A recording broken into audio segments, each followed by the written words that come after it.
কিংবদন্তি ফুটবলার ম্যারাডোনার মৃত্যুর 5 বছর পর তার ময়নাতদন্তকারী চিকিৎসক দিলেন এক ভয়ঙ্কর তথ্য। কি তথ্য? আসলে আমরা সেটা জেনে নেই। সেটা হচ্ছে, আমরা জানি যে তার ফরেনসিক চিকিৎসক ছিলেন মারিসিও কাসিনেল্লি। গতকাল সান ইসিদ্রো আদালতে তিনি সাক্ষ্য দেন। ম্যারাডোনার মৃতদেহ ব্যবচ্ছেদ করে মনে হয়েছে 86-র এই বিশ্বকাপ ফুটবল বিজয়ী যন্ত্রণায় ভুগে মারা গেছেন। ম্যারাডোনার শেষ দিনগুলোয় চিকিৎসায় নিয়োজিত ছিলেন যে 8 জন, তাদের মধ্যে 7 জনের বিরুদ্ধে চিকিৎসায় অবহেলার অভিযোগে বিচার চলছে বুয়েনোস আইরেসের সান ইসিদ্রো আদালতে। কোকেন ও মদ্যপানে আসক্ত ম্যারাডোনা মস্তিষ্কের অস্ত্রোপচারের সপ্তাহ দুয়েক পর অর্থাৎ 2020 সালের 25 নভেম্বর না ফেরার দেশে পাড়ি জমান ম্যারাডোনা।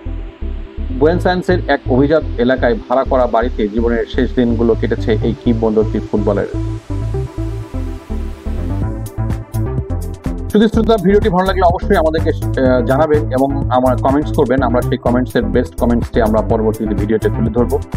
খবরে ফিরে আসি। সেটা হচ্ছে, কাসিনেল্লি বলেছেন ম্যারাডোনার হৃৎপিণ্ডের ওজন স্বাভাবিকের চেয়ে দ্বিগুণ হয়েছিল, যেটার কারণে নিঃসন্দেহে মৃত্যুর আগে অন্তত 12 ঘন্টা তিনি যন্ত্রণায় ভুগেছেন।